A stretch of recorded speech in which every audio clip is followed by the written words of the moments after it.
United states of আমেরিকাতে একটা conference হয়েছিল।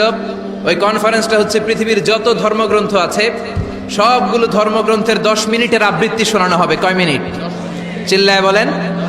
ওখানে গিয়েছে শ্রীমত ভগবত গীতা, গিয়েছে বাইবেল, ত্রিপিটক, দশাতীর, বেদ, পুরাণ, রামায়ণ, দীঘানিকায়া, ইয়াহভিস, সেকারডেটাল, টালমা, Torah, Old Testament, New Testament, জিন্দাবেস্তা এবং আল্লাহর কোরআন ও কোন সুবহানাল্লাহ। চীনের প্রাচীন ধর্ম কনফুসিয়াসের পাণ্ডুলিপি গিয়েছে। যারা আগুনকে পূজা করে, অগ্নি উপাসক, আগুন দেখলে নমস্তে নমস্তে গায়, তারাও গিয়েছে। 10 মিনিট করে সময়। এই কনফারেন্সের উদ্দেশ্য হচ্ছে এইটা চেক করা, in order to check which book, which recitation of the holy book is the most excellent recitation ever. কোন বইয়ের আবৃত্তিটা বেশি সুন্দর লাগে। 10 মিনিট করে সময়। সব ধর্মের ধর্মীয় কিতাবের শায়েকরা, গুরুরা, ধর্মনানকরা আর ফাদাররা আর কারীরা বসেছে। বিচারকের সামনে 2টা বাটন, একটা গ্রিন বাটন, একটা রেড বাটন, একটা সবুজ বাতি, একটা লাল বাতি। আবৃত্তির সময় 10 মিনিট। চিল্লায় বলেন কয় মিনিট? সবুজ বাতিতে চাপ দিলে আবৃত্তি শুরু, রেড বাটনে চাপলে আবৃত্তি শেষ। প্রথমে ডাকা হয়েছে শ্রীমত ভগবত গীতা। 10 মিনিটের জন্য যে পড়তে শুরু করেছে, ওম নমো ভগবতী বাসুদেবায়। 10 মিনিট পড়েছে। পড়ার পরে বিচারক রেড বাটনে প্রেস করেছে, সময় শেষ, নেমে গিয়েছে। এরপরে ডাকা হয়েছে ত্রিপিটক, বিনয় পিটক, শাম পিটক, অভিধর্ম পিটক মিলে 3টা পিটক। এটা বৌদ্ধ ভাইদের কিতাব। এরা বলে ওম শান্তি, ওম শান্তি। আসলে মিয়ানমারে ওরা যা করছে ওদের বলা দরকার ওম অশান্তি, ওম অশান্তি। ওরা বুদ্ধাং শরণং গচ্ছামি, ধাম্মাং শরণং গচ্ছামি পড়তে পড়তে 10 মিনিট শেষ, চলে গেল। এরপরে ডাকা হলো দশাতীর, দশাতীরের ওরাও পড়লো। এরপরে ডাকা হলো গ্রন্থ সাহেব, পড়লো। জিন্দাবেস্তা পড়লো 10 মিনিট। এরপরে ডাকা হলো ভ্যাটিকান সিটির পোপকে।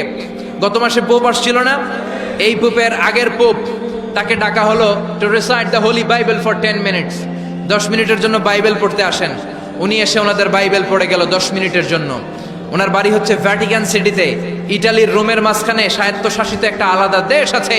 ওইখানে শুধু পোপরা থাকে, যারা বিএটি না করে খ্রিস্টানদের ফাদার, প্রোটেস্টান্ট, অর্থোডক্স আর রোমান ক্যাথলিক, ওরা সেইখানে রাজ্য স্থাপন করেছে। গোটা বিশ্বের খ্রিস্ট ধর্মকে তারা চালায়। তারা 10 মিনিট সব ধর্ম গ্রন্থের আবৃত্তি এবং তেলাওয়াতের পরে সর্বশেষে মুসলমানদের ধর্মগ্রন্থ কোরআন আবৃত্তি করার জন্য ডাকা হয়েছে। এসেছে মিশরের কারি Abdul Basit ibne Abdus Samad.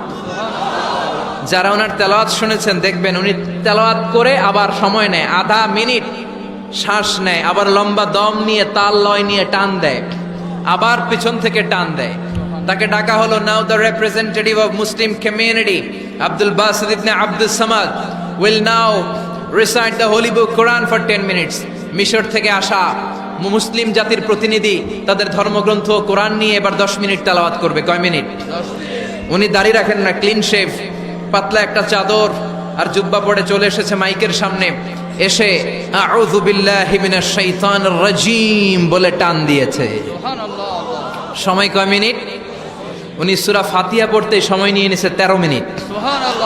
Srimat ভগবত গীতাওয়ালারা হাততালি দেয়, সময় শেষ, কোরআন গেছে। কিন্তু কি আজীব তামাশা, বিচারক তো লাল বাতি চাপে না। বিচারককে লাল বাতি চাপার বিষয়টা ভুলিয়ে দিয়েছে কে? কেউ যেটা পারে না সেটা পারে কে? আব্দুল বাসিত কয় এই তো সুযোগ পাইছি আমি। বিচারক যেহেতু লাল বাতি চাপে না, আমি আরেকটা সূরা ধরি। উনি কোরআনের সবচেয়ে সুন্দর সূরা, সূরা আর রহমান তেলাওয়াত শুরু করলেন।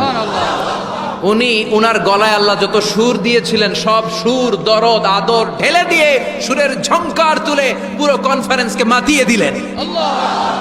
15 মিনিট হয়ে যায়, বিচারক লাল বাতি চাপে না। 20 মিনিট, 25 মিনিট, 30 মিনিট হয়ে যায়, লাল বাতি চাপে না। এদিকে অর্গানাইজিং কমিটির প্রধান চেয়ার থেকে উঠে এসে বিচারকের গায়ে ধাক্কা দিয়ে বলে, এই man, what's the hell are you doing here? What's wrong with you? Why aren't you pressing the red button? লাল বাতি চাপোস না কেন? ওরে ধাক্কা দেওয়ার পরে বিচারক ভূত দেখার মতো চমকে উঠছে। কি? হ্যাঁ, লাল বাতি?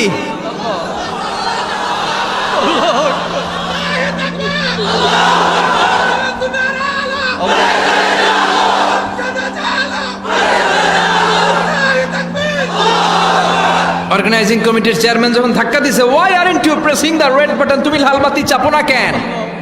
ভিমড়ি খেয়ে ওর লাফ দিয়ে, কি হ্যাঁ লাল বাতি নীল বাতি, কোন বাতি কোন বাতি? হুশ নাই, ওর হুশ নিয়ে গেছে কে? আবার যখন আব্দুল বাসেদের তেলাওয়াতের দিকে তাকায় আবার বেহুশ।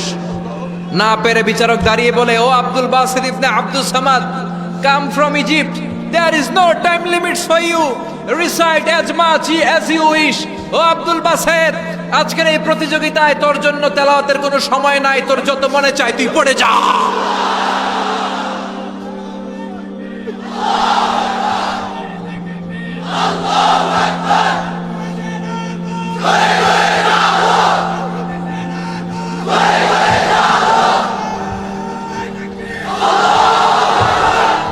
চল্লিশ মিনিট সময় ধরে গোটা মুসলিম বিশ্বের অহংকার, মিশরের সবচেয়ে বড় কারি Abdul Basit ibne Abdul Samad গলার সব দরদার সুর উজাড় করে কনফারেন্স রুমে সূরা রহমান তেলাওয়াত করলেন।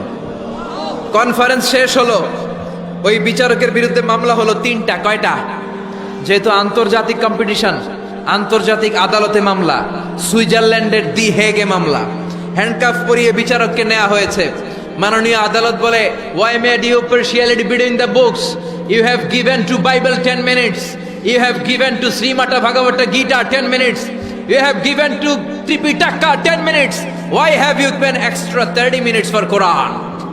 সব ধর্মগ্রন্থরে 10 মিনিট দেওয়ার কথা, বাইবেলরে দিলি 10, শ্রীমত ভগবত গীতারে দিলি 10, ত্রিপিটকরে 10, কোরআনরে অতিরিক্ত 30 মিনিট, মানে আগের 10 আর 30 মিলে 40 মিনিট দিলি কেন? বিচারক বলে, অনারেবল জাজ, I have a humble question to you. মাননীয় আদালত, আমার একটা বিনয়ের প্রশ্ন আছে। আদালত তো টাসকি খেয়ে গেছে, কিরে আমার এবার প্রশ্ন করে কেন? বিচারক বলে, আমার প্রশ্ন হচ্ছে, বিচারক তো আমি নিজে হই নাই, জাজ তো আমারে আপনারাই বানাইছেন। আমি তো ওদেরকে 10 মিনিট দিছি, ঠিক কি না? আমি তো বাইবেলরে 10 মিনিট দিয়েছি। এর কারণ, যখন বাইবেল পড়তে এসেছে আমার হুশ আছে, আমার সময়ের জ্ঞান আছে, আমি সময়ের টাইম ধরে বসে আছি, আমার হিতাহিত জ্ঞান আছে, আমার নার্ভাস সিস্টেম ওকে। 10 মিনিট শেষ, আমি রেড বাটনে চেপেছি, উনি নেমে গিয়েছে, বাইবেলকে ডেকেছি, বাইবেল শেষ, শ্রীমত ভগবত গীতাকে ডেকেছি, গীতা শেষ, ত্রিপিটককে ডেকেছি। কিন্তু এই মিশরের কারি আব্দুল বাসেদ জুব্বা একটা পরে কোরআনটা হাতে নিয়ে মাইকের সামনে এসে কি যে বলে একটা টান দিল, ওই টান দেওয়ার সাথে সাথে আর আমার হুঁশ নাই। আমি কি সাগরের উপর, নাকি মহাশূন্যে, নাকি জমিনের অতল গহ্বরে? আমি কোথায় বসে আছি, আমি কোথায় দাঁড়িয়ে আছি, আমি নিজেই জানি না। আমার সময়ের কোনো জ্ঞান নাই, আমার হিতাহিত বুদ্ধি নাই, আমার নার্ভাস সিস্টেম ফল ডাউন করেছে, আমার শরীরে ভাইব্রেশন শুরু হয়েছে, কাঁপুনি শুরু হয়েছে। মাননীয় আদালত, যখন একটা মানুষের হিতাহিত জ্ঞান থাকে না, যখন একটা মানুষের সময়ে কোনো বিবেক বুদ্ধি থাকে না, যখন কারো নার্ভাস সিস্টেম ফল ডাউন করে, কি এক মন্ত্র সে পড়তে শুরু করলো, আমার হুঁশ সে কেড়ে নিল, আমি কিছুই বুঝতে পারছি না। যখন আমি আমার সাথে নাই, যখন আমার হুঁশ নাই, যখন আমার নার্ভাস সিস্টেম ফল ডাউন করেছে, এরকম একটা পরিস্থিতিতে যখন আমি medically unfit, how can I press the red button? You answer me. কেমন করে আমি লাল বাতি চাপবো তুমি বলো? প্রিয় ভাইয়েরা, আপনারা যারা আইন নিয়ে পড়াশোনা করেন তারা জানেন, কেউ যদি মেডিকেলি আনফিট থাকে তার কোনো বিচার হয় না, ঠিক কিনা? পাগল খুন করলেও বিচার নাই, ঠিক কিনা? সে কোরআনকে অতিরিক্ত সম্মান দেওয়ার কারণে সর্বশেষে এই বিচারকের কোনো বিচারই হয় নাই। বেকসুর খালাসের ব্যবস্থা এই বিচারককে করে দিয়েছে কে? এই জন্য ওই কোরআন ধরতে রাজি আছো মুসলমান? পড়তে রাজি আছো মুসলমান? ওই কোরআনের জন্য মরতে রাজি আছো মুসলমান? অনেক আলোচনা হয়েছে, 3টা কর্মসূচি নিয়ে বিদায় নিতে চাই। কর্মসূচি নাম্বার 1, কোরআন তেলাওয়াত করতে জানতে হবে। রাজি আছেন? যারা জানি না তারা শিখবো। 2 নম্বর কর্মসূচি, মাতৃভাষায় প্রতিদিন কোরআন পড়বো। কোরআনের বঙ্গানুবাদ পাওয়া যায় মোবাইলে, অ্যান্ড্রয়েড সেটে কোরআনের ট্রান্সলেশন পাওয়া যায়, বঙ্গানুবাদ। প্রতিদিন একটা আয়াত হলেও আমরা কোরআনের অর্থ পড়বো। 3 নাম্বার, বাঁচি আর মরি কোরআনের পক্ষে থাকবো। চিল্লা এখন ঠিক কিনা? এই কোরআন আমাদের প্রাণ, এই কোরআন আমাদের জান। এই বাংলার জমিনে কোরআনের আইন চালু হোক, আমরা চাই কি চাই না? যারা কোরআনের বিরুদ্ধে কথা বলবে ওদের সাথে আমাদের কোনো সম্পর্ক। আল কোরআনের বিরুদ্ধে একটা আইনও বানালে ওই আইন আমরা মানবো না। চিল্লায় বলেন ঠিক কিনা? আমরা এই কোরআনকে বুকে ধারণ করতে চাই। রাজি আছো মুসলমান? হাত তুলে আল্লাহর দেখা।